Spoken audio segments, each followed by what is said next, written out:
നമുക്കൊരിക്കലും മറക്കാൻ പറ്റാത്ത ചില ഈ ഗാസയുടെ മണമാണ് ഈ പറയുന്ന ഫീക്കൽ സ്മെല്ലെന്ന്. കറക്റ്റ് നമ്മൾ ഈ മെഡിക്കൽ സയൻസിൽ നമ്മളെ പഠിപ്പിച്ചു തരും. അൺമിസ്റ്റേക്കബിൾ സ്മെൽ ഓഫ് ഫീസിസ് എന്നൊക്കെ പറഞ്ഞ് നമ്മൾ ഇപ്പോൾ ഈ സർജൻസ് വയറൊക്കെ തുറന്നിട്ട് എവിടെയെങ്കിലുമൊക്കെ സർജറി ചെയ്യുന്ന ഇടയ്ക്ക് അറിയാതെയൊക്കെ എവിടെയെങ്കിലും ഇൻഡസ്റ്റൈനിൽ പോറിപ്പോവും. അപ്പോൾ പോറി പോകുമ്പോൾ ഇവർ കുറച്ച് കഴിഞ്ഞാൽ there is some unmistakable smell of faeces എന്നൊക്കെ പറഞ്ഞ് ഇവരെ തപ്പി നോക്കും. അപ്പോൾ എവിടെയെങ്കിലും നമുക്ക് മുറിഞ്ഞിരിക്കുന്നു, അതിൻ്റെ കൂടെ മരം പുറത്ത് വരുന്നുണ്ടെന്ന്. ഹൈഡ്രജൻ സൾഫൈഡും സൾഫർ ഡയോക്സൈഡിൻ്റെയും മീഥേൻ്റെയും മണമാണ്. ആ രാജ്യം മുഴുവൻ അതാണ്. ഈ റഫ എന്ന് പറഞ്ഞാൽ വളരെ ചെറിയ സ്ഥലമാണ്, 10 to 10 സ്ക്വയർ കിലോമീറ്ററാണ്. അപ്പോൾ മൊത്തം അവിടുത്തെ ഒരു പോപ്പുലേഷൻ എന്ന് വെച്ച് കഴിഞ്ഞാൽ 2.3 2.5 മില്യൺ ആണ്. അതിനകത്ത് ഒരു 1.5 മില്യണും ഈ 10 കിലോമീറ്റർ അതിനകത്ത് ജാം പാക്ഡ് ആണ്. ഇവർക്ക് എല്ലാവരും പല സ്ഥലത്തു നിന്ന് പല പ്രാവശ്യമായിട്ട് വന്ന ആൾക്കാരാണ്. മിക്കവാറുമൊക്കെ ആൾക്കാർ ഒരു 5ഉം 6ഉം പ്രാവശ്യമെങ്കിലുമൊക്കെ വീട് മാറി മാറി മാറി താമസിക്കേണ്ടി ഒരു സ്ഥലത്ത് ഓടിച്ചിട്ട് അടിക്കുക. ഈ അങ്ങേറ്റത്തുനിന്ന് തുടങ്ങുമ്പോൾ അങ്ങേറ്റത്ത് ഈ പറഞ്ഞ ജബാലിയിൽ നിന്നോ ഇല്ലെങ്കിൽ ഈ അൽഷിഫ ഹോസ്പിറ്റലിൻ്റെ അടുത്തു നിന്നൊക്കെ അവിടെ നിന്നുള്ള ആൾക്കാർ അവിടെ ബോംബിടുമ്പോൾ അവിടെ നിന്ന് ഓടും.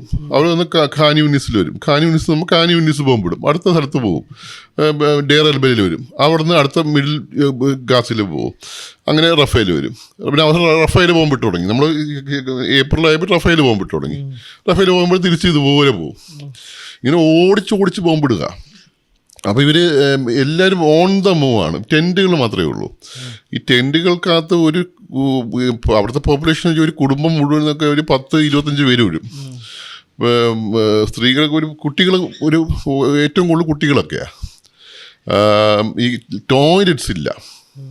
കാരണം ഇത് ഈ ടെൻറ്റുകൾ ഉണ്ടാക്കാനുള്ള സ്ഥലം മാത്രം ഈ വസ്തു കിട്ടാൻ തന്നെ ഭയങ്കര കോസ്റ്റ്ലിയാണ്.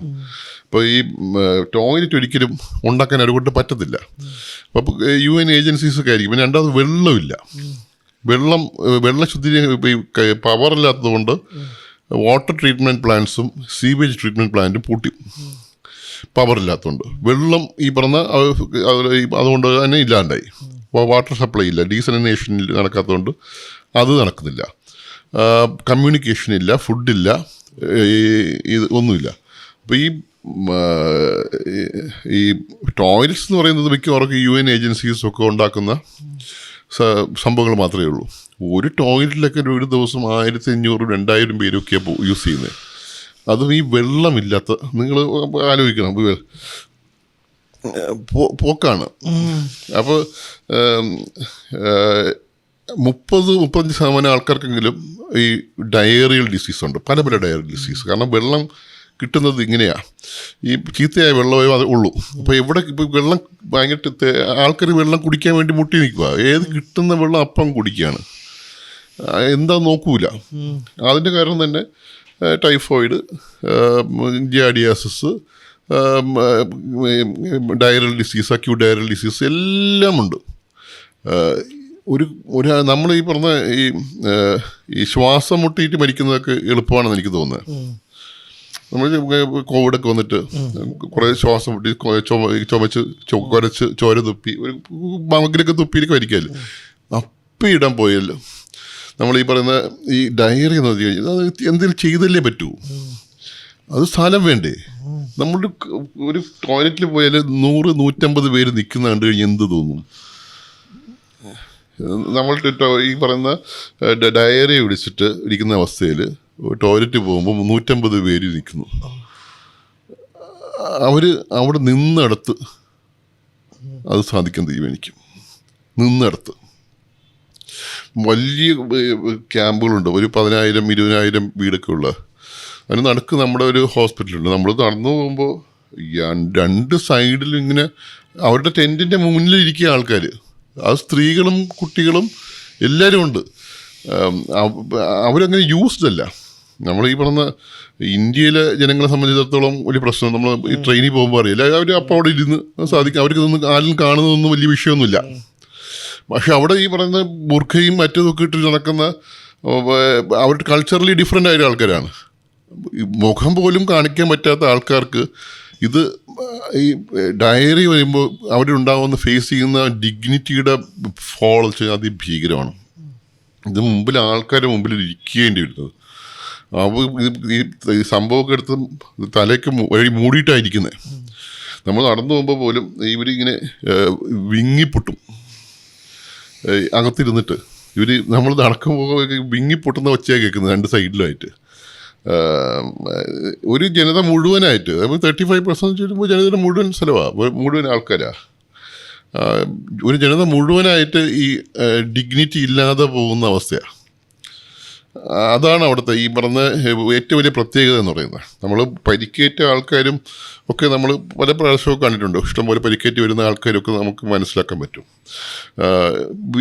ഭക്ഷണം കൊടുക്കുന്ന സ്ഥലത്ത് കണ്ടെടുക്കാൻ പറ്റത്തില്ല. അത് ഈ പറഞ്ഞ ഭക്ഷണം ഇല്ലല്ലോ. ഈ പറഞ്ഞ UN ഏജൻസീസാണ് ആകെ പിന്നെ കൊടുക്കുന്നത്. UN ഏജൻസീസും പിന്നെ വേൾഡ് സെൻട്രൽ കിച്ചൺ എന്ന് പറഞ്ഞാൽ ഇഷ്ടം അപ്പോൾ വലിയ കിച്ചൺ ഉണ്ടാക്കിയിട്ട് ഭക്ഷണം ഉണ്ടാക്കും. ഭക്ഷണം വിളമ്പി തുടങ്ങുമ്പോൾ വെച്ച് കഴിഞ്ഞാൽ ഈ കുട്ടികൾക്കും സ്ത്രീകൾക്കും പ്രൊവിഷൻസ് ഉണ്ട്. അപ്പോൾ ഈ കുട്ടികളും സ്ത്രീകളും വന്ന് ഫ്രണ്ടിൽ നിൽക്കും. അതിൻ്റെ ഓടി വരുന്ന കുട്ടികളും സ്ത്രീകളും ഉണ്ട്. അവരും ഇങ്ങോട്ട് കയറി വന്നിട്ട് അപ്പോൾ ഈ ആണുങ്ങൾ പുറകെ നിൽക്കുന്നുണ്ട്. അവർ ഈ 2 ദിവസം 3 ദിവസം ഭക്ഷണം കിടക്കുന്നവരാ. അപ്പോൾ ഈ കുട്ടികൾക്കും സ്ത്രീകൾക്കും ഇങ്ങനെ ഭക്ഷണം മേടിച്ചുകൊണ്ട് അവർ ഭക്ഷണം കിട്ടിക്കുമ്പോൾ ഹാപ്പിയാവും. ചിരിച്ച് കളിച്ച് അവർ തിന്നാൻ തുടങ്ങും. അതിൻ്റെ പുതിയ ആൾക്കാർ വന്ന് ഭക്ഷണം മേടിച്ചുകൊണ്ട് പോകുന്നത്. അപ്പോൾ ഈ ഭക്ഷണം തീരാറാവുമ്പോൾ ഇവർക്കങ്ങ് ദേഷ്യം വരും. പുറകെ നിൽക്കുന്ന ആണുങ്ങൾക്ക് ഈ പെണ്ണുങ്ങളോടും കുട്ടികളോടും തീർത്താൽ തീരാത്ത പകയാവും. അവർക്ക് ഭക്ഷണം കിട്ടുന്നില്ല. ഈ പറഞ്ഞു കഴിഞ്ഞാൽ പിന്നെ എത്ര 6 മണിക്കൂർ അവിടെ നിന്നാലും കിട്ടത്തുള്ളൂ. ഈ വിശപ്പെന്ന് പറഞ്ഞു കഴിഞ്ഞാൽ നമുക്ക് ഒരു വ്യത്യസ്തമായ വികാരമില്ലേ. നമ്മൾ ഭക്ഷണം കാണാതെയൊക്കെ കുറേ നാൾ നിൽക്കാം. ഭക്ഷണം കാണുന്നുണ്ട്, കൂടെ നിൽക്കുന്ന ആൾ കഴിക്കുന്നുണ്ട്, എന്നിട്ട് നമുക്ക് കിട്ടുന്നില്ല എന്നുള്ള ആ ഒരു മാനസികാവസ്ഥ വളരെ വ്യത്യാസമാണ്. ആൾക്കാരുടെ സ്വഭാവം മാറും. അവർ തീരാകുമ്പോൾ ഫ്രണ്ടിലോട്ട് ഓടിയെടുക്കും. കുട്ടികളൊക്കെ വലിച്ചെറിയും, പെണ്ണുങ്ങളൊക്കെ ചവിട്ടിത്തള്ളും.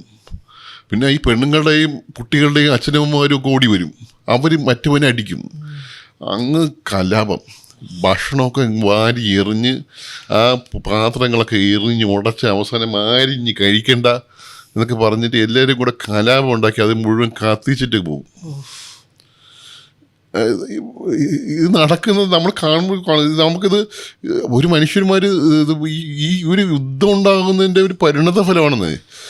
ഇങ്ങനെയൊക്കെ സംഭവിക്കും. നമ്മൾ അറിയാത്ത കാര്യങ്ങളാണ്, നമുക്ക് ഒരു ജീവിതത്തിൽ കാണാത്ത കാര്യങ്ങളാണ് സംഭവിക്കുന്നത്. അപ്പോൾ ഈ മനുഷ്യർ തമ്മിൽ ഇങ്ങനെ വളരെ സ്നേഹത്തോടെ കഴിയുന്ന മനുഷ്യർ പെട്ടെന്ന് കലാപം ഉണ്ടാക്കി കുട്ടികളെയൊക്കെ വാരിയെടുത്ത് എറിയുന്നു. നമുക്കത് കാണാൻ പറ്റത്തില്ല. പ്രസവിക്കുന്നതിൻ്റെ പ്രശ്നം ഇത് തന്നെയാണ്. പ്രസവമൊക്കെ പറഞ്ഞ പാലസ്തീനിൽ അത് യുദ്ധത്തിന് മുമ്പ് തുടങ്ങുന്നതല്ല. ഇതൊക്കെ പ്രസവിക്കാനായിട്ട് സ്ഥലമില്ല. ഈ പറയുന്ന നേരത്തെ ഈ വെള്ളമില്ലല്ലോ. അപ്പോൾ ബാത്റൂമൊക്കെ ഇങ്ങനെ 1500 പേര് ഉപയോഗിച്ച് കഴിഞ്ഞാൽ എന്താ, അതെല്ലാം പൊട്ടി ഒലിച്ച് മുഴുവൻ റോഡിലും ഈ പറയുന്ന സ്ഥലത്തൊക്കെയാണ് ഉള്ളത്. അതെല്ലാം അങ്ങോട്ട് ചെളിയിലൊക്കെ ആയി. ഈ സ്മെല്ല് നമ്മൾ നടക്കുന്നതെന്ന് വെച്ചാൽ നമ്മൾ ഈ മരത്തിൻ്റെ പുറത്താണ് നടക്കുന്നത്. നമ്മൾ സാധാരണ നടക്കുന്ന ഒരു മനുഷ്യർ നടക്കുന്നത് അങ്ങനെ തന്നെയാണ് നടക്കുന്നത്. ഇത് ഇങ്ങനെയുള്ള ഒരു സ്ഥലത്ത് പ്രസവിക്കാനായിട്ട് ആരും താല്പര്യപ്പെടില്ല. പ്രസവം വേദന വരുന്നവരേ നിൽക്കും. ഇത് പറഞ്ഞ മെമ്പറൈൻസ് പൊട്ടിയാലും പോകത്തില്ല. അവസാനം ലാസ്റ്റ് മിനിറ്റിൽ കൊണ്ട് സിസേറിയൻ സെഷന് പോകും. 1/2 മണിക്കൂർ പോലും എടുക്കില്ല. സിസേറിയൻ സെഷൻ കഴിഞ്ഞ് 1/2 മണിക്കൂർ കഴിഞ്ഞ് അപ്പോൾ ഡിസ്ചാർജ് ചെയ്യും. കാരണം ആശുപത്രി സ്ഥലമില്ല. തിരിച്ചു വരുന്നത് എവിടെയാണ്? ഈ ചെളി വെള്ളത്തിൽ. ഈ പിള്ളേർക്ക് മുഴുവൻ എല്ലാവർക്കും ഇൻഫെക്ഷൻ. അതുകൊണ്ട് മരിക്കുന്ന കുട്ടികളുടെ കണക്കൊന്നും ഇല്ല. ഇങ്ങനെയൊന്നുമില്ല. കൈയും കണക്കും ഈ പറഞ്ഞ ഇതിനൊന്നും കണക്ക് ഈ ബോംബ് വീണ് മരിക്കുന്ന ആൾക്കാരുടെ കണക്ക് മാത്രമേ വാസ്തവത്തിലുള്ളൂ. അല്ലാതെ ബാക്കിയുള്ള കണക്കുകളില്ല. ഇങ്ങനെ അസുഖം പിടിച്ച് മരിക്കുന്നത്, വയസ്സായി മരിക്കുന്നത്, ഈ പറഞ്ഞ രോഗത്തിന് മരുന്നില്ലാതെ മരിക്കുന്നത്, ഡയറി പിടിച്ച് മരിക്കുന്നത്, ഇങ്ങനെയുള്ള കലാപത്തിനകത്ത് മരിക്കുന്നത് ഒന്നുമില്ല. പിന്നെയുള്ളത് നമ്മൾ പിന്നെ നേരിട്ട് ഹോസ്പിറ്റലാണ് പോകുന്നത്. പിന്നെ ഒരു നമ്മൾ വർക്ക് ചെയ്യുന്ന മിഡിൽ കാസ്റ്റിലെ ഹോസ്പിറ്റലാണ്. അവിടെ ഇത് തന്നെയാണ്. ഈ മറ്റേ ഹോസ്പിറ്റല് അവിടുന്ന് നേരത്തെ പറഞ്ഞ അതാണ് അൽഷിഫ ഹോസ്പിറ്റൽ. അൽഷിഫ ഹോസ്പിറ്റലിൽ ആ തുടക്കത്തിൽ ഏകദേശം അവിടെ 1500-2000 പേഷ്യൻസ് ഒക്കെ ഉണ്ടായിരുന്നതാണ്. ആ സമയത്താണ് ഇവർ പറയുന്നത്, ഒരു സുപ്രഭാതം എന്ന് പറയും, ഇവർ മോളിന്ന് ലീഫ്ലെറ്റ്സ് ഇടും, ഹോസ്പിറ്റലിൽ ഇപ്പോൾ നിങ്ങൾ ഷിഫ്റ്റ് ചെയ്യണം, ഈ 48 മണിക്കൂറിനകം ഷിഫ്റ്റ് ചെയ്യണം എന്ന് പറഞ്ഞിട്ട് ഇസ്രയേലുകാർ ആദ്യം നോട്ടീസ് അയക്കും. അത് കഴിഞ്ഞിട്ട് ഇത് കൊണ്ട് ഡ്രോണിൽ ഇത് കൊണ്ട് വിതറും. അപ്പോൾ ആശുപത്രി ഇങ്ങനെ ഷിഫ്റ്റ് ചെയ്യുക. ഈ ICUവിൽ കിടക്കുന്ന ആൾക്കാർ, വെന്റിലേറ്ററിൽ കിടക്കുന്ന ആൾക്കാർ, നിയോനേറ്റോളജി പ്രസവിക്കാനുള്ള സ്ഥലം, ഇതൊന്നും ഷിഫ്റ്റ് ചെയ്യാൻ പറ്റത്തില്ലല്ലോ. അപ്പോൾ സാധാരണഗതിയിൽ ആരും ആശുപത്രി ബോംബിയില്ല എന്ന് പറഞ്ഞിട്ട് അവരെല്ലാം പറഞ്ഞ് നമുക്ക് മൂവ് ചെയ്യാൻ പറ്റത്തില്ല, നിങ്ങൾ എന്ത് വേണം നിങ്ങൾ കയറി നോക്കിക്കോ, ബോംബ് ചെയ്തോ എന്ന് പറഞ്ഞിട്ട് ഇവരും തിരിച്ച് മൂച്ചിട്ട് അങ്ങോട്ട് പറഞ്ഞു. അവർ 48 മണി കഴിഞ്ഞ് ഒരു പ്രാവശ്യം കൂടെ വാണിംഗ് കൊടുത്ത്, അടുത്ത 48 കഴിഞ്ഞപ്പോൾ ബോംബിട്ട് ഹോസ്പിറ്റലിലിട്ട് ഡോക്ടർമാർ മരിച്ച്, നേഴ്സുമാർ മരിച്ച്, പേഷ്യൻസ് എല്ലാം മരിച്ച്. അതോടുകൂടി ഇവർ പിന്നെ ആൾക്കാർ വർക്ക് ചെയ്യാൻ പറ്റത്തില്ലെന്ന് തീരുമാനിച്ചു. അപ്പോൾ ഈ നമ്മുടെ മിഡിൽ ക്ലാസ്സിലെ ആ ഹോസ്പിറ്റല് അൽ-അക്സ ഹോസ്പിറ്റലാണ്. അവിടെ ഇതുപോലെ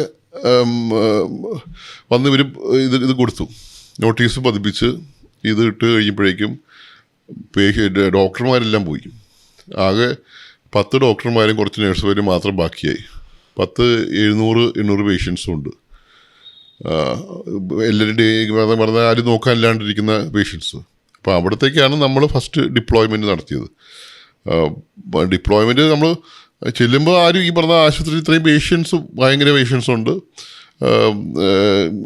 ഓരോ ഈ മിസൈൽ ബോംബ് വീഴുന്നത് ഭീകരമാണ്. ആ ഒരു അവസ്ഥ നമുക്ക് അവിടെ നിന്നാലേ അറിയാം, ഈ സിവിലിയൻ ഏരിയയിൽ വന്ന് വീഴുന്നതേ. കാരണം ഈ ഹമാസ് എന്ന് പറയുന്നത് അങ്ങനെ ഒരു ഓർഗനൈസ്ഡ് ആയിട്ടുള്ള ആർമിയൊന്നുമല്ല. നമ്മളിപ്പോൾ ഇവിടെ കേരളത്തിലെ CPM ഒരു ആർമി എന്ന് പറഞ്ഞു കഴിഞ്ഞാൽ എല്ലായിടത്തും ഉണ്ടാവില്ലേ? കോൺഗ്രസ് ഒരു ആർമി എന്ന് പറഞ്ഞു കഴിഞ്ഞാൽ എല്ലായിടത്തും ഉണ്ടാവില്ലേ? ആരാണെന്ന് നമുക്ക് തിരിച്ചറിയാൻ പറ്റില്ല. ഒരു യൂണിഫോം ഇട്ടിട്ടുള്ള ഓർഗനൈസ്ഡ് ആയിട്ടുള്ള സംഭവങ്ങളൊന്നുമില്ല. ആൾക്കാർ കൈ കിട്ടുന്ന എടുത്തിട്ട് ഈ പറഞ്ഞ ഇസ്രയേലുകാരനും എവിടെയും കണ്ടു കഴിഞ്ഞാൽ തലക്കിട്ട് അടിക്കുക എന്നുള്ളതിനപ്പുറത്ത്, ദേഷ്യം തീർക്കുന്നതിനപ്പുറത്തേക്ക് ചിലപ്പോഴൊക്കെ ഓർഗനൈസ് ചെയ്യാൻ പറ്റുമായിരിക്കും. അങ്ങനെ ഓർഗനൈസ് ചെയ്തതാണ് October 7th അവർ ഓർഗനൈസ് ചെയ്തത്. അതിനപ്പുറത്തേക്കുള്ളൊരു ഇവരൊക്കെ തീർത്തും ഈ സിവിലിയൻസിന് ഇടയ്ക്ക് തന്നെ ഉള്ള ആൾക്കാരാണ്. അവർ സിവിലിയൻസ് ആണോ എന്ന് ചോദിച്ചു കഴിഞ്ഞാൽ ആണെന്നേ പറയാൻ പറ്റത്തുള്ളൂ, അല്ലെന്ന് ചോദിച്ചാൽ അല്ലെന്നും പറയാൻ പറ്റും. ആരാണെന്ന് ചോദിച്ചു കഴിഞ്ഞാൽ ആർക്കും പറയാനും പറ്റത്തില്ല. അപ്പോൾ ഇവർ ഇങ്ങനെയുള്ള കക്ഷികളെ കണ്ടുപിടിക്കാനുള്ള പല മെക്കാനിസംസും ഇവർ ഡെവലപ്പ് ചെയ്തിട്ടുണ്ട്. ഒന്ന് കമ്മ്യൂണിക്കേഷനുള്ള ആകെയുള്ളത് ഇസ്രയേൽ സൈഡിൽ നിന്നാണ്. ഇസ്രയേലിലെ സംഭവങ്ങളാണ് ഓൺ ചെയ്ത് ഇവർ ഈ പറഞ്ഞ കമ്മ്യൂണിക്കേഷൻ സിസ്റ്റംസാണ്, ഈ സാറ്റലൈറ്റ് സിസ്റ്റംസ് ഓൺ ചെയ്യുമ്പോൾ. കാരണം എല്ലാവരും ഈ ഓടിപ്പോയതല്ലേ, ബോംബ് വീണെന്ന് പറഞ്ഞാൽ എല്ലാവരും ചെറിയ ഓടും. അപ്പോൾ ഒരാൾ ഞാൻ വന്നിട്ട് പോകാന്ന് പറഞ്ഞ് അങ്ങനെ വിളിക്കാനും പറ്റില്ലല്ലോ, ഒരാളെ വിളിച്ചിട്ട് പോകാനും പറ്റത്തില്ലല്ലോ.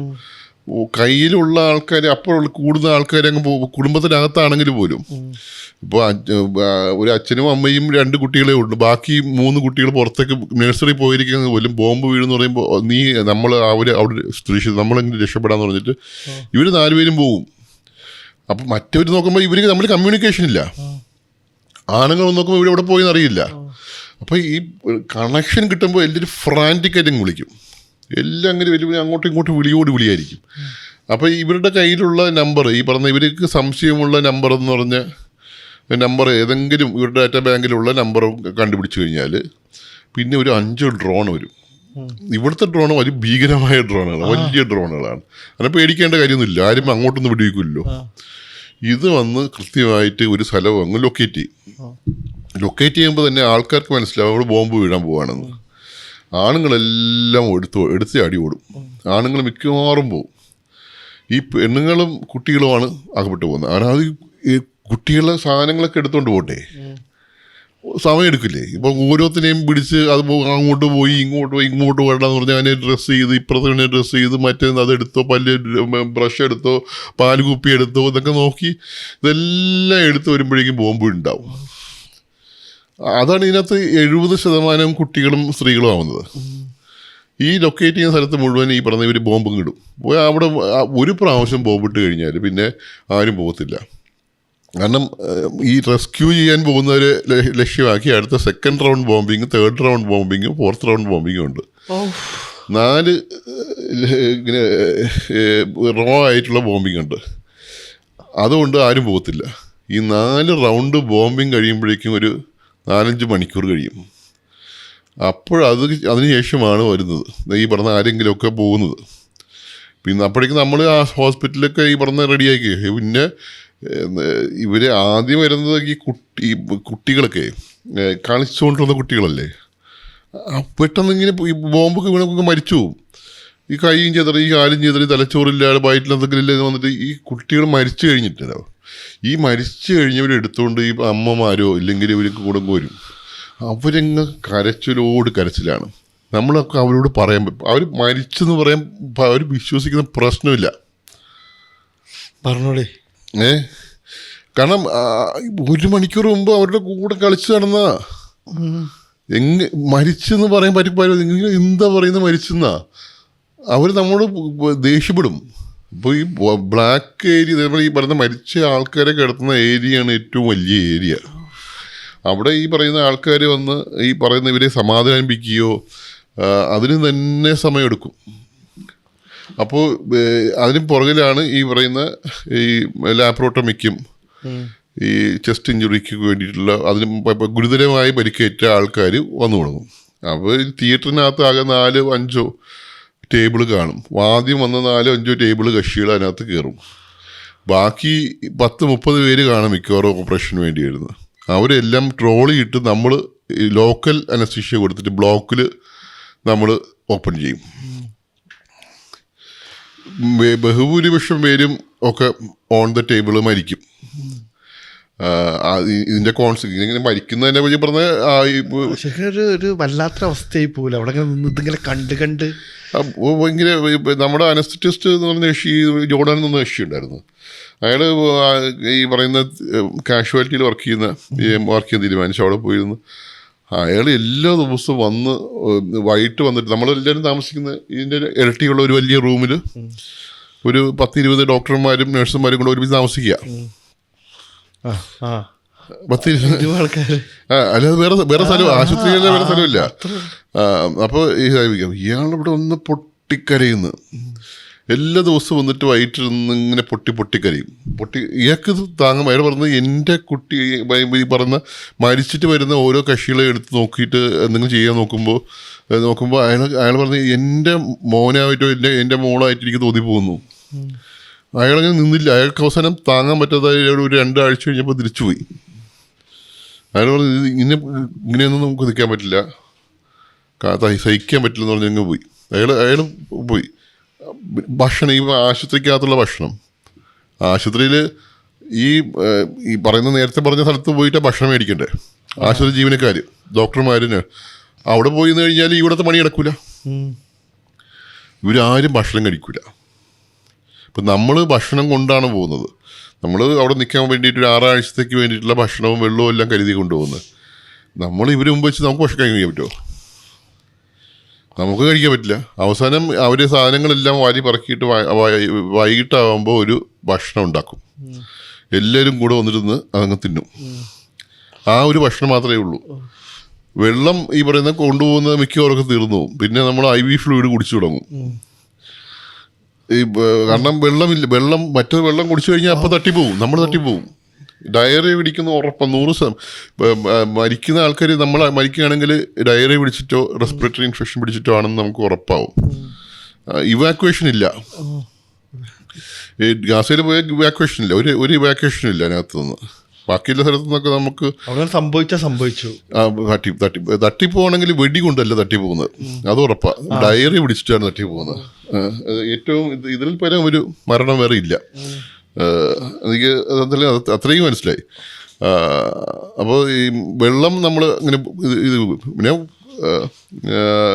കുപ്പായൊന്നും ഈ കഴുകുന്ന പരിപാടിയില്ല, കഴുകും വെള്ളമില്ല. ഇപ്പോൾ നമ്മൾ പണ്ടൊക്കെ ഹോസ്റ്റലിൽ താമസിച്ച പോലെ ഒരു കുപ്പായം വെച്ചാൽ ഒരു മാസത്തേക്ക്, അത് നല്ല കാര്യമായിരുന്നു. അപ്പോൾ ഇപ്പോൾ ആ തിരിഞ്ഞാലേക്കുമ്പോൾ നമ്മൾ കണ്ട ഒരു ജീൻസൊക്കെ ഇട്ടിട്ട് ഒരു 6 മാസമൊക്കെ ജീവിക്കുമായിരുന്നു. ആദ്യം നേരെ ഇടും, പിന്നെ തിരിച്ചിടും. ഇങ്ങനെ ഇട്ടിട്ടുള്ള പിന്നെ ഓട്ട ഉണ്ടായാലും ഓട്ട നന്നായിട്ട് തച്ചിട്ടിടും. കുറച്ച് കഴിയുമ്പോൾ ഓട്ട ഫാഷനാവും. അങ്ങനെ ഒരു ജീവിതമൊക്കെ നമ്മൾ ജീവിച്ചിരുന്നുണ്ട്. അതൊക്കെ വാസ്തവത്തിൽ നല്ല ട്രെയിനിങ് ആയിരുന്നു. ഞാൻ തിരിച്ചു പോകുമ്പോൾ ട്രെയിനിങ് ആയിരുന്നു തന്നെയാണ് തോന്നുന്നത്. അപ്പോൾ ഇങ്ങനെ ഓൺ ദി എഡ്ജ് ആണ് ജീവിക്കുന്നത്. ആരായാലും അങ്ങനെ തന്നെയാണ്. മിക്ക കൂടെ വർക്ക് ചെയ്യുന്ന എല്ലാവർക്കും ഉള്ള പ്രശ്നം ഈ പറഞ്ഞ എല്ലാവർക്കും ആർക്കും താമസിക്കാൻ സ്ഥലം ഉണ്ടാവില്ല. ഹോസ്പിറ്റലിൽ അഡ്മിറ്റ് ചെയ്ത കക്ഷികളാണെങ്കിൽ പിന്നെ അവർ പിന്നെ പോകുന്ന പ്രശ്നമില്ല. കാരണം ഹോസ്പിറ്റലിന് പുറത്തിറങ്ങിയ തട്ടിപ്പോകുന്നവർക്കറിയാം. ആകെ കൂടെ രക്ഷപ്പെടാനുള്ള ഒരു ലൈഫ് ലൈൻ ഹോസ്പിറ്റലിനകത്ത് നിൽക്കുക എന്ന് മാത്രമേ ഉള്ളൂ. അപ്പോൾ എങ്ങനെയെങ്കിലും അതിനകത്ത് നിൽക്കുക. അപ്പോൾ ആ ഡ്രസ്സ് ചെയ്യാൻ മൊത്തം ആശുപത്രിയുടെ ഈ വരാന്തകൾ എല്ലായിടത്തും രോഗികളാണ്. ഈ ഡ്രസ്സ് ചെയ്യാൻ പോലും ട്രോളി കൊണ്ടുപോകാൻ പറ്റത്തില്ല. രാത്രിയൊക്കെ പിന്നെ ഇവരെല്ലാം പിടിച്ചു മാറ്റി പിന്നെ വേറൊരു ഹോസ്പിറ്റൽ തുടങ്ങിയിട്ട് ഈ സ്കൂളിനെ ഹോസ്പിറ്റലാക്കി മാറ്റി, എന്നാലും പോകില്ല. എന്നിട്ട് ഇവരെല്ലാം കൊണ്ട് അവിടെ പാർപ്പിച്ചിട്ട് വേണം ബാക്കിയൊക്കെ ചെയ്യാനായിട്ട്. പിന്നെ ബോംബിങ് ഇൻഡസ്ട്രി നമ്മൾ ഈ പറഞ്ഞ അവർ നമുക്കൊക്കെ എല്ലാ ടീമിനെ അറിയിച്ചിട്ട് നമ്മളെ മൂവ്മെൻ്റ് എല്ലാം മനസ്സിലാക്കി പോകുന്ന സമയത്ത് നമ്മൾ സാറ്റലൈറ്റ് ഫോൺ വിളിച്ച് പറഞ്ഞ് എന്നാലും പോലും ബോംബിടും. ഇതെല്ലാം കഴിഞ്ഞാലും ബോംബിടും. ഇതെല്ലാം നമ്മുടെ മുകളിൽ വണ്ടിയുടെ മുകളിൽ എഴുതി വെച്ചിട്ടുണ്ടാവും. പിന്നെ UN ആണെന്ന് എഴുതി വെക്കും, സൈഡിലും ഫ്രണ്ടിലൊക്കെ എഴുതി വെക്കും. ഇവരെ വിളിച്ച് പറയും. ഒരു കാര്യമില്ല. നമ്മൾ 100 മീറ്റർ അപ്പുറത്ത് വന്ന് നമ്മൾ തിരിച്ചു വരാൻ നേരത്ത് ഇങ്ങനെ ഖാൻ യൂണിവേഴ്സിറ്റിയിലെ ബോംബിങ് നടന്നുകൊണ്ടിരിക്കുക. അപ്പോൾ വരാൻ നേരത്ത് 100 മീറ്റർ 50 മീറ്റർ ഇങ്ങനെ പോകാൻ വണ്ടിക്ക് നമ്മൾ ഓടുക മാത്രമേ രക്ഷപ്പെട്ട് ഓടുന്ന പോലെ തന്നെയാണ് പോകുന്നത്. ആ ഒരു പ്രതീതി തന്നെയാണ് ഈ പറഞ്ഞ വളരെ ക്ലോസ് ആയിട്ടുള്ള ഇതാണ് രക്ഷപ്പെടലെന്ന് വേണമെങ്കിൽ പറയാൻ പറ്റുന്നത്. ഈ സമുദ്രത്തിൻ്റെ ഈ മെഡിറ്ററേനിയൻ തീരത്തുള്ള ഒരു വഴി മാത്രമേ ഉള്ളൂ, ബാക്കിയെല്ലാം ക്ലോസ് ആണ്. ഈ ഇവിടെ പോകുന്ന വഴിക്കാണിത്. ഭയങ്കര ടോട്ടലി അതിനകത്ത് നമ്മൾ ആദ്യം തുടങ്ങാനിരുന്ന ഹോസ്പിറ്റൽ നമ്മൾ ചെല്ലുന്നതിന് 1 മണിക്കൂർ മുമ്പ് ബോംബിട്ടു. ആ ഹോസ്പിറ്റൽ ഒരു മോസ്കിൻ്റെ അടുത്തായിരുന്നു. മോസ്കിന് ബോംബിട്ടപ്പോൾ ഹോസ്പിറ്റലും കൂടെ പോയി. അപ്പോൾ ഇൻ ടോട്ടൽ ഇപ്പോഴും ഇതേ സിറ്റുവേഷൻ ഇപ്പോൾ വളരെ മോശമാണ്. കാരണം ഈ പറയുന്ന ഒരു സിസ്റ്റവും എല്ലാ വീടുകളും താമസയോഗ്യമായിട്ടുള്ള എല്ലാ സ്ഥലങ്ങളും ഒക്കെ നശിച്ചു കഴിഞ്ഞു. ഈ 2.3 മില്യണിനകത്ത് എത്ര പേര് മരിച്ചിട്ടുണ്ട്? 1 മില്യൺ എങ്കിലും എന്തായാലും പോയിട്ടുണ്ടാവും. ബാക്കിയുള്ള ആൾക്കാരൊക്കെ എല്ലാവരും ടെൻറ്റിലാണ് ഉള്ളത്, ജീവിക്കുന്നത്. സഫറിങ് അല്ലേ. ഈ ഒരു സംഭവം ഇല്ലാതെ അതെല്ലാം തടഞ്ഞു വെക്കും. ഈ രാജ്യങ്ങളുടെ കാര്യം നമുക്ക് അറിയത്തില്ല എന്താ എങ്ങനെയാന്ന്. ഇസ്രയേലിനുള്ള ബോംബ് അമേരിക്കയിൽ കൊടുക്കുന്നത്, അത് ഈജിപ്തും സൗദി അറേബ്യയും ദുബായ് വഴിയാണ് പോകുന്നത്. അത് 12 മണിക്കൂറിനകം ഈ ഇസ്രയേലിൽ എത്തുന്നുണ്ട്. ഈ പാലസ്തീനിലേക്ക് ഭക്ഷണവും വെള്ളവും 3 മാസം ആണ് വഴി കിടക്കുന്നത്. അറ്റ്ലീസ്റ്റ് നിങ്ങൾ ഈ ബോംബിൻ്റെ നിങ്ങൾ നമ്മൾ കടത്തിക്കൂടെ, നിങ്ങൾ ഇതിൻ്റെ കൂടെ ഇതൊന്നും അത് ചോദിക്കാൻ പറ്റില്ല. മനുഷ്യ ഈ പറഞ്ഞ ഇവിടുന്ന് പാലസ്തീനിൽ നിന്ന് രക്ഷപ്പെടാൻ പറ്റില്ല. നമ്മൾ ശരി, നമ്മൾ ഈ വളരെ വ്യത്യസ്തമായിട്ടുള്ള ഒരു ജനോസൈഡാണ്. നമ്മൾ നേരത്തെയുള്ള ജനോസൈഡ്സിനെ കാട്ടിയൊക്കെ വളരെ വ്യത്യസ്തമായ ജനോസൈഡ്. നമ്മളിപ്പോൾ റുവാണ്ടയും ബുറുണ്ടിയൊക്കെ എടുത്ത് നോക്കുകയാണെങ്കിലും, അല്ലെങ്കിൽ അർമേനിയൻ ജനോസൈഡ്, പിന്നെ അല്ലാതെ സിമിലറായിട്ടുള്ളത് ഇപ്പോൾ ഈ ജൂയിഷ് ഈ പറഞ്ഞ അവിടെ ഈ പറഞ്ഞ ഓസ്വിഷിൽ അവിടെ പുറത്തു പോകാൻ പറ്റാത്ത സ്ഥലം. ഇത് അതേകദേശം അതുപോലെയൊക്കെ ഉണ്ട്. ആൾക്കാർക്ക് ഒരിക്കലും ഇതിനകത്തുനിന്ന് പുറത്തു പോകാൻ പറ്റില്ല. ഈ പറഞ്ഞ ഈജിപ്ഷ്യൻ സൈഡ് ഈ പറഞ്ഞ കംപ്ലീറ്റ് ക്ലോസ്. ഇപ്പോൾ ഈ ഒരു യുദ്ധം തുടങ്ങിയ ശേഷം 3 ലെയറാണ് ട്രെഞ്ച് മറ്റൊക്കെ കുഴിച്ച് അവിടെ പോകാൻ പറ്റാതാക്കിയിട്ടുള്ളത്. അപ്പുറത്തെ സൈഡിൽ ഒരു സൈഡിൽ ഇസ്രായേൽ, മറ്റേ സൈഡിൽ അങ്ങേറ്റത്തെ ഈ സൈഡും ഇസ്രായേൽ തന്നെയാണ്. വെസ്റ്റ് ബാങ്കിൻ്റെ ഇടയ്ക്കുള്ള, വെസ്റ്റ് ബാങ്കിനും ഗാസയ്ക്കും ഇടയ്ക്കുള്ള, വെസ്റ്റ് ബാങ്കിനും ഗാസയ്ക്കും ഇടയ്ക്കുള്ള സ്ഥലമാണത്. അപ്പോൾ അതും ഇസ്രായേലാണ്. ഒരിടത്തും ഇല്ല. ഒരു സൈഡിൽ കടൽ, അതിനെ കൂടെ പോകാനൊന്നും പറ്റത്തില്ല. ടോട്ടലി ക്ലോസ്ഡ് ആണ്. അപ്പോൾ ഒരു സ്ഥലത്ത് നിന്ന് ഇവർ ബോംബിട്ട് കൊണ്ടുവരും, അവിടെ നിന്ന് വീണ്ടും ബോംബിട്ട് കറക്കി കൊണ്ടുവരും. ഈ ഇടയ്ക്ക് ജീവിക്കാനുള്ള മുഴുവൻ സ്ഥലവും അങ്ങ് തകർക്കും.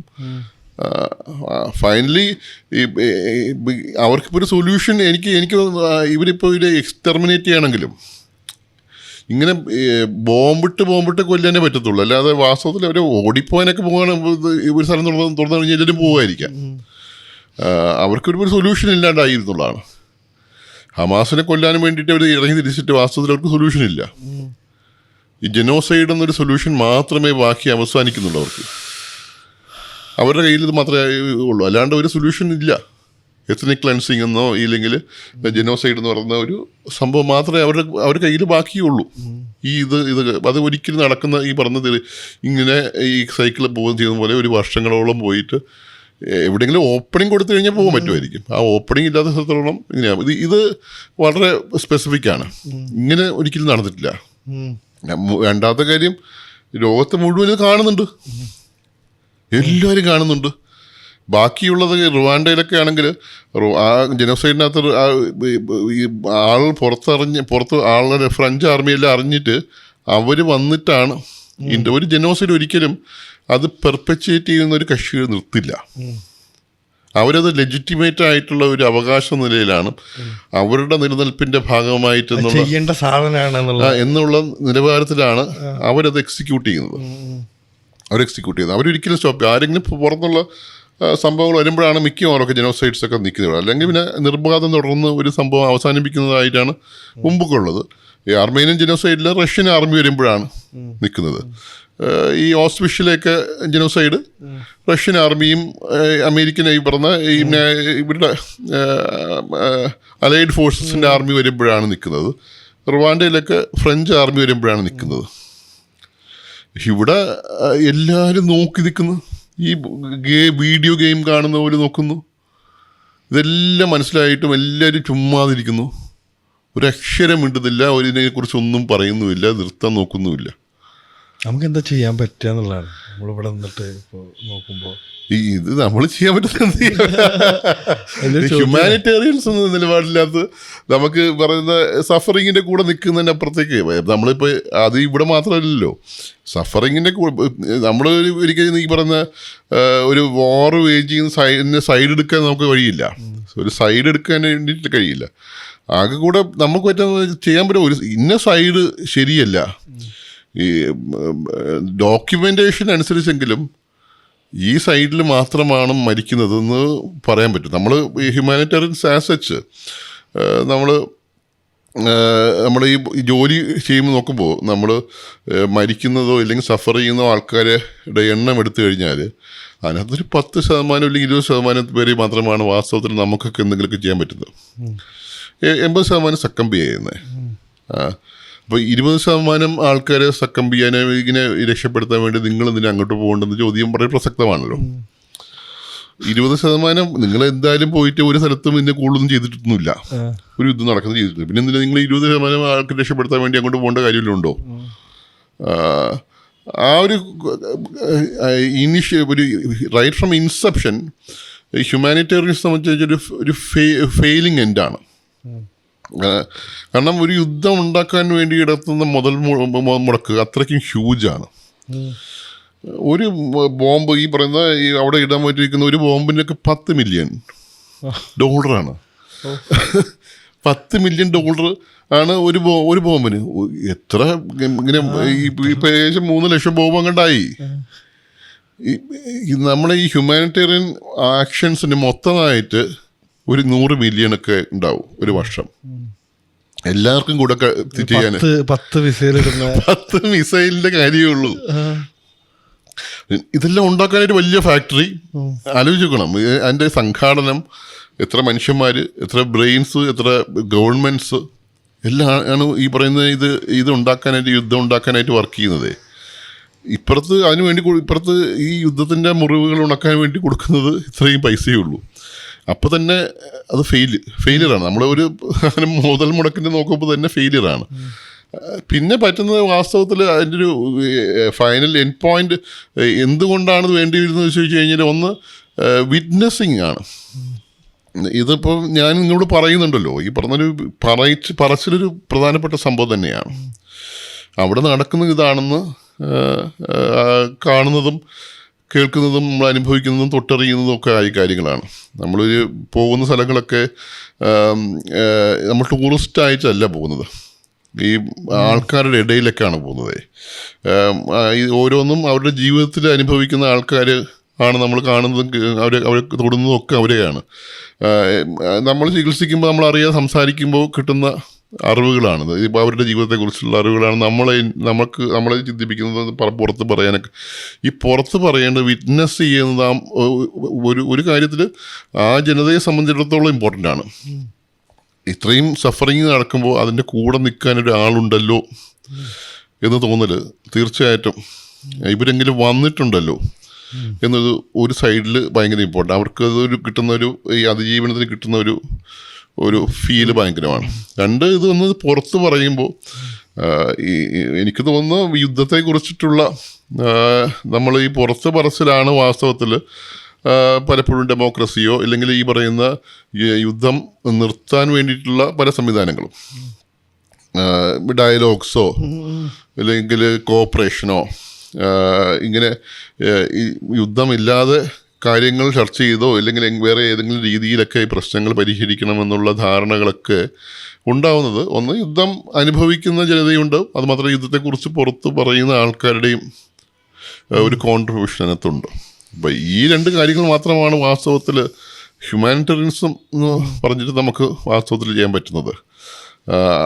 പിന്നെ ഇത് ഈ ബാക്കി ഡിസിഷൻ നമ്മൾ ഇപ്പോഴുള്ള ഡിസിഷൻസിനകത്ത് ഹ്യൂമാനിറ്റേറിയൻസിൻ്റെ പങ്കും വാസ്തവത്തിൽ നെഗ്ലിജിബിളാണ്. ഇപ്പോൾ ഉരുണ്ട് വന്നിട്ടുള്ള ഒരു സാഹചര്യമാണ് ഉക്രൈനിൽ. ഇതിനകത്തും ഇങ്ങനെ ട്രംപ് വന്നതെന്നുള്ളൊരു ഉരുണ്ടുകൂടിയ ഒരു സാഹചര്യമാണ്. അതും ഈ 3 വർഷം കഴിയുമ്പോൾ ഇവരൊക്കെ തളർന്നിരിക്കുന്ന സമയത്ത് ഇയാൾ വന്നിരിക്കുന്നു എന്നുള്ളത് ആ ഒരു ടൈം ഫ്രെയിമിനകത്ത് ശരിക്കും പറഞ്ഞാൽ നോക്കി കാണണം. അതായത് എന്താ സംഭവിക്കുക എന്നുള്ളത്, ഇങ്ങനെ പോവാന്നുള്ളത് ഒരു ക്രൂഷ്യൽ എലമെന്റ് ആയിട്ടാണ് ട്രംപ് വന്നിട്ടുള്ളത്. ക്രൂഷ്യൽ എലമെന്റ് ട്രംപ് വന്നിട്ടുള്ളത് വളരെ ക്രൂഷ്യൽ എലമെന്റ് ആണ്. അയാൾ എങ്ങോട്ടാ തിരിയാന്നുള്ളത് മാത്രം ഇനി നോക്കിയാൽ അയാളത് പറയുന്നുണ്ട്. അതിൽ അയാൾ ഇലക്ഷന്റെ അയാളുടെ മാനിഫെസ്റ്റോക്കകത്ത് പറയുന്നത് പ്രധാനപ്പെട്ട കാര്യം ഇത് പെട്ടെന്ന് നിർത്തും തന്നെയാണ്. അതിനയാൾക്ക് പറ്റിയാൽ അയാളൊരു വിടുവായത്തൻ പറയുന്ന അയാൾ പലതും ചുമ്മാതൊക്കെ പറയുന്നുണ്ട്, പിന്നെ ചെയ്യാത്ത കാര്യങ്ങളുണ്ട്, ചെയ്ത കാര്യങ്ങളുമുണ്ട്. അപ്പം അതിനകത്ത് അയാൾക്ക് പറ്റിയാൽ ഡെഫിനറ്റ്ലി അതൊരു ഒരു പോസിറ്റീവ് എലമെൻ്റ് ആയിട്ടാണ് ഞാൻ കാണുന്നത്. ഇവൻ പാലസ്റ്റീൻ വാറിനകത്തായാലും എന്തെങ്കിലുമൊക്കെ ചെയ്യാൻ പറ്റുന്നത് വാസ്തവത്തിൽ അത് രണ്ടിനെയും പ്രൊമോട്ട് ചെയ്യുന്നതും രണ്ടിനെയും ഈ പ്രൊപ്പഗേറ്റ് ചെയ്യുന്നതും US എക്കണോമി തന്നെയാണ്. ഈ പാലസ്റ്റീൻ വാറിന് ഇസ്രായേലിൻ്റെ അടുത്ത് ഇസ്രായേലിന് മുഴുവൻ ആയുധം കൊടുക്കുന്നത് US ആണ്, മുഴുവൻ വീറ്റോ ചെയ്യുന്നതും. നോക്കുമ്പോൾ എന്താ പറയുന്നത്, ആകെ US മാത്രമാണ് ഇസ്രായേലിന് വേണ്ടിയിട്ട് നിന്ന് വീറ്റോ ചെയ്യുന്നത്. അപ്പോൾ ബാക്കിയെല്ലാം ക്ഷീണിക്കുന്നതാണ്. എത്ര പ്രാവശ്യം പ്രമേയം കൊണ്ടുവന്ന് ഇത്ര ചർച്ച ചെയ്ത് കൊണ്ടുവന്നിട്ട് അവസാനം US കയറി അങ്ങ് വീറ്റോ ചെയ്യും. ഇതിനകത്തൊരു സാധ്യതയുള്ളത് ഇപ്പോഴുള്ള ഒരു തിരിഞ്ഞു വന്നതിന് സാധ്യതയുള്ളത് മാത്രമേ ഉള്ളൂ. യുദ്ധങ്ങൾ നിൽക്കന്നെ വേണമെന്നുള്ളതാണ്. പക്ഷെ അങ്ങനെ എനിക്ക് തോന്നുന്നില്ല. യുദ്ധം നമ്മളത് ഇടയ്ക്ക് നമ്മൾ ചർച്ച ചെയ്തതാണ്. യുദ്ധം എന്ന് പറയുന്നത് ഒരു ഹ്യൂമൻ സ്പീഷീസിൻ്റെ വളരെ ഒരു സ്പെസിഫിക് ആയിട്ടുള്ള ഒരു എന്താ പറയുന്നത് ഒരു സ്വഭാവമാണ്. നമ്മുടെ ജീനിലൊക്കെ കോഡഡ് ആയിട്ടുള്ള സാധനമായിട്ടാണ്. അല്ല, നമ്മൾ ഈ സൊസൈറ്റൽ അനിമൽസ് ആയതിന്റെ ഭാഗമായിട്ടുള്ള നമ്മൾ ഈ സംഘാടനം എന്ന് പറയുന്നത് ഈ പറയുന്ന ആൾക്കാരെ നമ്മളത് ബാക്കി എല്ലാ കാര്യത്തിനകത്തും അങ്ങനെയാണെന്ന്. അതിപ്പോ ഈ നമ്മളിപ്പോ കച്ചവടം നടത്തുന്നതും അങ്ങനെയാണ്, നമ്മൾ സ്കൂള് ഉണ്ടാക്കുന്നതും അങ്ങനെയാണ്, എല്ലാ കാര്യത്തിലും ഈ സംഘാടനം എന്ന് പറയുമ്പോൾ ഈ സയന്റിഫിക് ആയിട്ടുള്ള ഇന്നോവേഷൻസ് വലിയ ടീമൊക്കെ ആയിട്ടല്ലേ ചെയ്യുന്നത്. അപ്പം അതിൻ്റെ ഒരു വേറൊരു എക്സ്റ്റൻഷനാണ്. ഇപ്പം ഈ നമ്മൾ ഈ വാർ എന്ന് പറയുന്നത് അങ്ങനെ കാണേണ്ടി വരും. അതിനെ നമ്മളൊരു ജനറ്റിക്കായിട്ട് നമ്മുടെ ഇവല്യൂഷണറി ആയിട്ട് വന്നിട്ടുള്ളൊരു ഔട്ട്കം ആണത്. നമ്മുടെ അത് പ്ലസ് ആണോ നെഗറ്റീവാന്ന് നോക്കുമ്പോൾ പറയാൻ പറ്റത്തില്ല. കുറേ മനുഷ്യന്മാർ സംഘടിക്കുന്നതിൻ്റെ ഭാഗമായ സംഘാടനം എന്നത് സൊസൈറ്റിയിൽ ആനിമലായിട്ട് ഹ്യൂമൻസ് മാറുമ്പോൾ ഉണ്ടാകുന്ന ഒരു പ്രശ്നമാണത്. അതിൻ്റെ കൂടെ വരുന്ന ഒരു പ്രശ്നമായിട്ടാണുള്ളത്. അതിപ്പോൾ നമ്മൾ മറികടക്കാൻ നോക്കുന്നത് നമ്മുടെ ഈ പറഞ്ഞ പല പല സിസ്റ്റംസ് ഉണ്ടാക്കിയിട്ട് ഡെമോക്രസി ഉണ്ടാക്കിയിട്ട് ബയലാറ്ററൽ കോപ്പറേഷനും കൂടുതൽ കച്ചവടം നടത്തുക, സംവാദങ്ങളും, അങ്ങനെ ഈ പ്രശ്നങ്ങൾ അല്ലാതെ എന്നെ തെറി വിളിച്ച് തീർക്കുക, അതിനകത്ത് പറഞ്ഞ പോലെ അങ്ങനെ പല പല മെക്കാനിസംസ് നമ്മൾ ഉണ്ടാക്കിയിട്ടുണ്ട്. പക്ഷെ എപ്പോഴും നോക്കുമ്പോൾ വേൾഡിലെ മൊത്തം ട്രെൻഡ് എടുത്ത് നോക്കിക്കഴിഞ്ഞാൽ ഇപ്പോൾ നമ്മൾ ഈ റോമൻ എംപയറിൻ്റെ സമയത്തൊക്കെ ഉണ്ടായിരുന്ന യുദ്ധങ്ങളും അന്നത്തെ യുദ്ധത്തിനകത്ത് എത്ര പോപ്പുലേഷനാണോ ഉണ്ടായിരുന്നത് അതിൻ്റെ എത്ര പെർസെൻറ്റേജാണ് മരിച്ചതെന്നുള്ളതുണ്ട്. അങ്ങനെ എടുത്ത് നോക്കുമ്പോൾ ഒരു ജീവിച്ചിരിക്കുന്നവരിൽ എത്ര പേരാണ് യുദ്ധത്തിനകത്ത് മരിച്ചു പോകുന്നത് ഒരു കാലഘട്ടത്തിൽ, അതിനകത്തൊരു എണ്ണം മാസത്തിൽ കുറവുണ്ട്. ഈ ചർച്ചകൾക്ക് പ്രസക്തി ഇല്ലെന്നല്ല പറയുന്നത്. പല യുദ്ധങ്ങളും നടക്കേണ്ടിയിരുന്ന പല യുദ്ധങ്ങളും നമ്മൾ ചർച്ച ചെയ്തൊക്കെ മാറ്റി വെച്ചിട്ടുണ്ട്, നീട്ടിപ്പോയിട്ടുണ്ട്, നടക്കാതെ പോയിട്ടുണ്ട്. എന്നാലും പോലും ഈ രണ്ടാം ലോക മഹായുദ്ധം കഴിഞ്ഞ് 44 കഴിഞ്ഞതേ ഉള്ളൂ. അതിനിടയ്ക്ക് എത്ര ഇതൊന്നും വീണ്ടും നടന്നു കഴിഞ്ഞിരിക്കുകയാണ്. ഇപ്പോൾ വീണ്ടും ഒരു ഈ ഒരു പ്രതിസന്ധി അല്ലെങ്കിൽ വാസ്തവത്തിൽ ഒരു തേർഡ് വേൾഡ് വാറിൻ്റെ ബ്രിമ്മിലാണ്.